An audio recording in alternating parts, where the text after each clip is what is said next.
Oh, it's you again. Before this video starts, I must start by thanking all of you for the 1k views on my last video. Yay! Sure, that doesn't seem much, but for someone like me, that's like a lot. Though I only got like 2 to 3 subscribers on last video, so subscribe, please? It takes like 3 seconds, plus I wanna get 1k subs, because then I'll start finally earning money.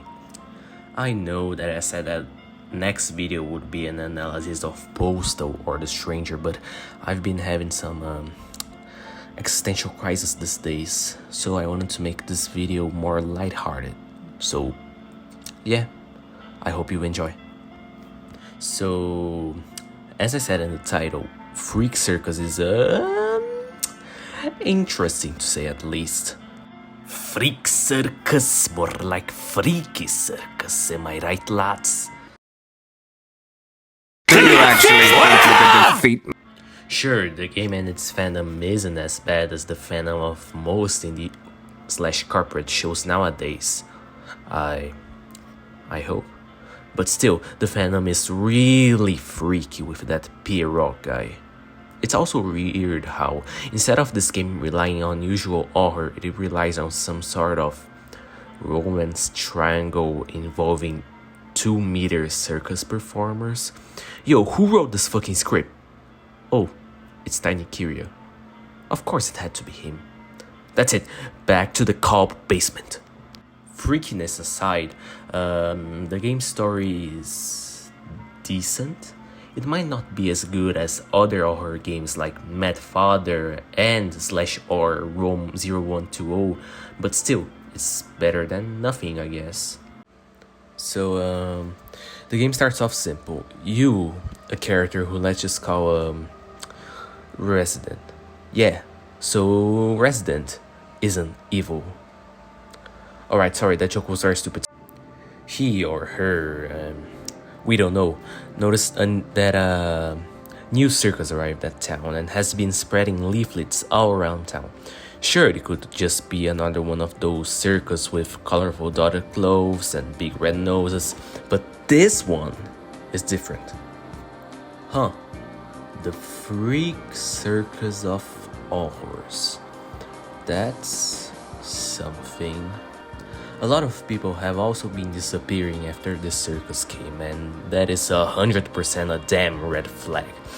I personally don't know how this dumbass protagonist didn't raise his suspicions at the first point, but okay. People have been acting really harshly with these guys around, so we quickly helped the red guy from a random dude encounter. And this red guy is like fucking Burj Khalifa tall, goddamn bro. Alright, so we help the red guy and he still looks at us like he wants to eat our ass like it's Christmas dinner, but we just shoulder the burden and go to work like normal. As we arrive to work, wait a damn second, is that David King from the hit game Dead by Daylight? We work in a coffee shop or something like that, and people have also been talking about this weird circus in here, which is very reassuring for sure. They at least are minimally smart, I hope. Oh shucks, there's someone stalking us. And it isn't Michael Myers, because if it was him, I would be curling my toes in excitement. A very random and very sketchy guy enters the store and gives us a pink ticket to the Freak Circus. He says it isn't for kids, obviously, and that it has some really creepy stuff, but we accept the ticket anyways because fuck it, we ball. At night, our boss says we have to do some stuff because he has something to do, plus we were the only ones at work today, so we still hope that our co-worker, aka Carol, is doing fine, but we don't know where she is, but whatever. We just ignore it and go clean the tables. But someone turned the lights off. We are not alone, are we? And you're probably having a panic attack because for some reason you almost feel like somebody's watching you and you have no privacy. Shimoon. You turn the lights back on and there's nothing. Really, it's all in your head, yet There's still someone in the door. I wonder who that is. Oh, it's that red guy from the circus again. And he has something red on his forehead that I personally hope it's just ketchup. Yeah, it's just ketchup, alright?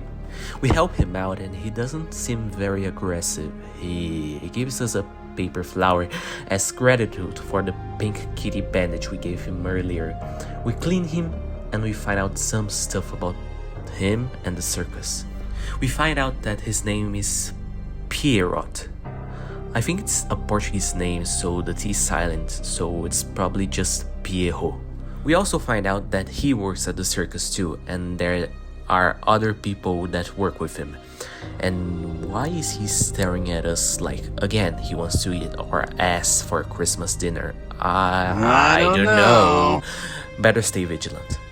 We form a little bond with him, so that's something.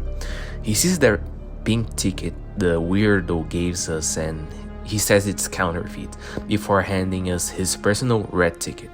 Resident goes back home, feeling exhausted yet grateful since next day's shift will start later.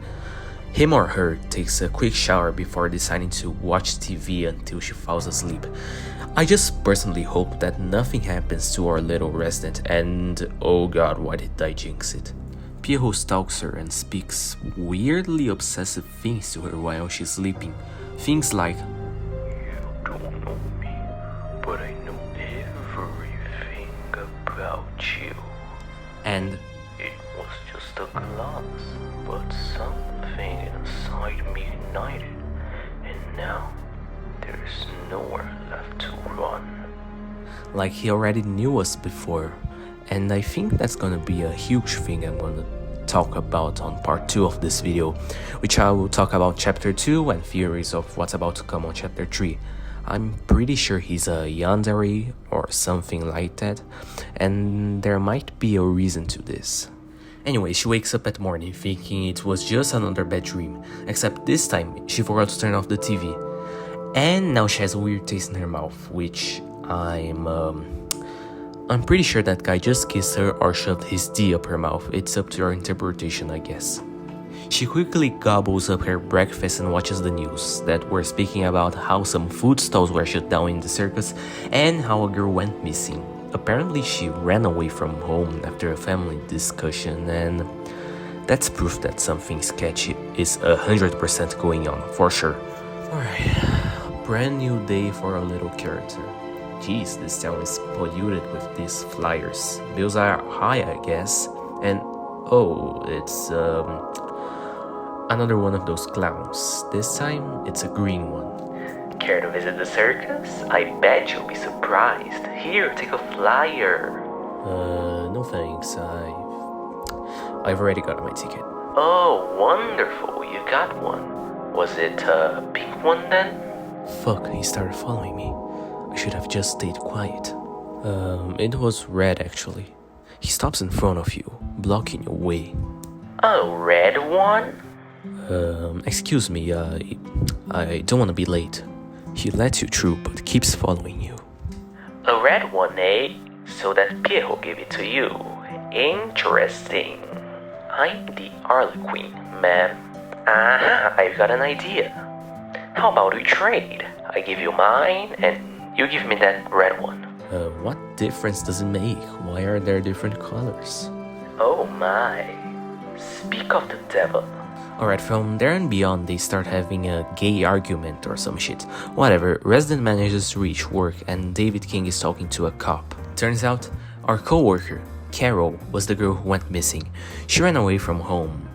And I guess that there were some heated stuff going on in her family.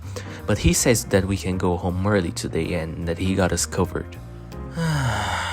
Good morning, and oh, it's you again. Want something to drink, Pierrot? He nods and points at the milkshake.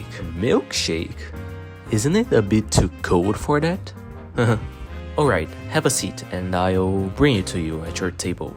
He nods again and walks away from the counter. Resident, did he buy anything? Yeah, a milkshake. Good. I don't want those guys hanging around here without buying anything. Let him know that we don't allow flyery inside. Got it. After that, we go talk to Pierrot again, and for some reason he's basically 1 millimeter away from us. And he asks if our boss is giving us trouble. We say no, obviously, cause I bet $100 that our boss would beat Pierrot up. Also, Karen shows up and does, usual Karen stuff. But keep her in mind, something very unfortunate will happen to her later. Before you can do anything else, that scum of the earth of Harlequin arrives again. Oh, so this is where you work, ma'am. You've only two. Great. Good afternoon. Want something to drink? Of course, I'll take an iced coffee. I'll get ready. He leans over the counter, watching you as you make the coffee. So, are you finally gonna accept my ticket? No, I already have one and I promised I'd use it. You sure? It'd be much more fun if you used mine. Why? Shh, that's a secret. Ugh, these two. Here is your iced coffee. Alright. In that case, a little something for you. I'd love for you to wear it. Here, let me put it on. He steps closer and gently pins the pin to your shirt collar. He's not as tall as Pierrot, but still has to lean in quite a bit to reach. You hear the claw of his glove click softly against the metal of the pin as he gives it a tap, chuckling under his breath in a low tone. I'm going to take you from him. Excuse me? You'll see. Later at night, David King comes to send us off. Our shift was over yet. Oh my god, he has a gash on his arm. Did he forget to use that hard? He quickly explains that someone scratched him, which, we probably know who that was, let's be honest. Well, that doesn't matter now, we gotta go to the circus. Yay! We arrive at the circus and... damn, this place surely is big. Hello there, visitor. May I punch your ticket? Sure, here it is. Oh, a special ticket. Be sure to keep it safe, alright? You need to show it at the attractions. Okay, but what's a special ticket? You've got front row seats. Ooh, nice. Thanks. Enjoy the show. As I said, the circus is huge, and we have 4 tents to visit. A red one, aka Pierrot's tent, a green one, aka Harlequin's tent, a purple one, and a pink one. Pay attention, right? The pink one's gonna be very important, I think. The ticket taker says that we can't access the pink tent, so we go into the green tent to see a Harlequin show. So his show is a massive shit of a lore drop, so I'll explain it to you. I'll even call Tiny Kiryu to put it in a nutshell. Just let me release him from the cow basement. Hi, Miyagan. 6 evil creatures live in forest. Men come and promise them food. Men create circus. People laugh. Not cool. Monster weak now. Pink monster make good promise. Monster no like it. Other monster eat pink monster cause hungry. Other monster become human and travel around the world. Very cool. Thanks for your job, Tiny Kiryu. Extra charm for you after. Thank you, little monster. People actually seem to enjoy that. That story felt pretty macabre, though. I'm glad you came to see my show. I was hoping you'd be watching. Hello, your story was peculiar. Yeah, it's a pretty old story from the circus. It's a tradition to tell it on certain nights. Oh, I see you're wearing my gift. That makes me so excited. Oh, right, I forgot about that. What? It looks good on you. Almost too intimate. Did you like it? Or are you just trying to tease me? Alright, I'm gonna stop voicing this part because I really want this video to come out on time and I'm feeling pretty awkward. So, yeah, let's move on. So, as I just showed right now, after the performance, Harlequin comes over and starts teasing us and talking more about the other things, yada yada yada. But after that, he hands us a candy apple. Resident, don't eat that, he probably shoved it up his... Oh. Someone threw a knife on it. Huh, I wonder who that is. We exited his tent, and before going to Pierrot's show, we munched down on some carnival food. Yummers. Resident goes to Pierrot's show, and he's actually pretty good at this, like he can control his own shadow. Anyways, he calls an assistant up on stage and he starts doing the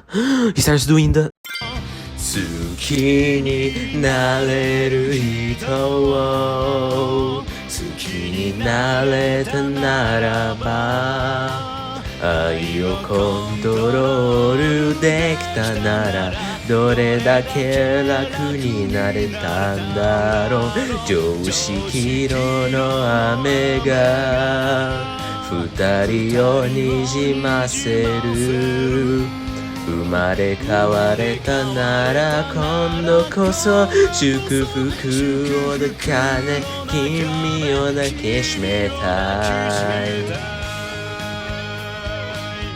Oh, he killed the assistant.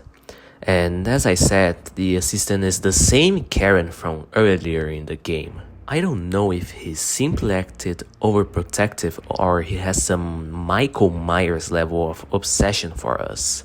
Let's just forget about it, shall we?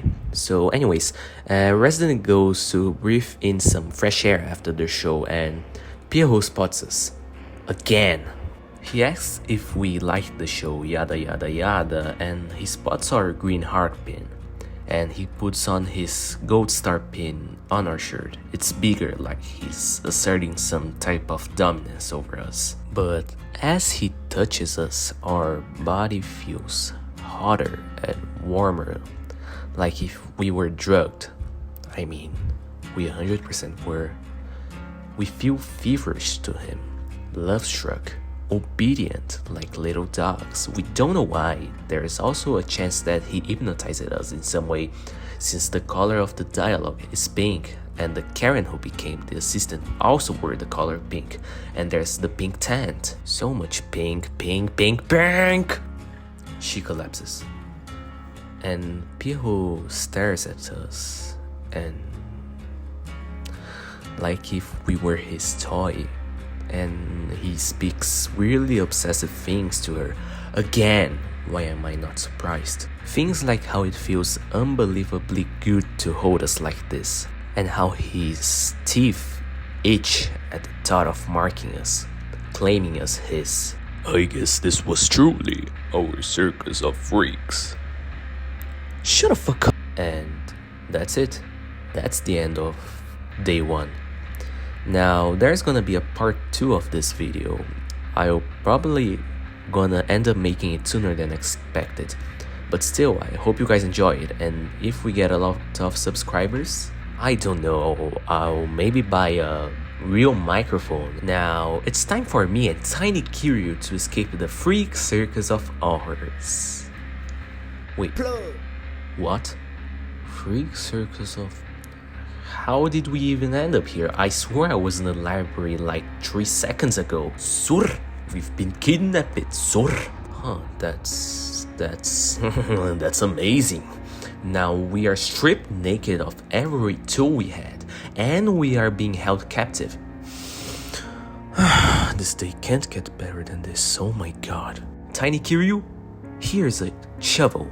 Now go find an exit, please. Sur, alright, sur.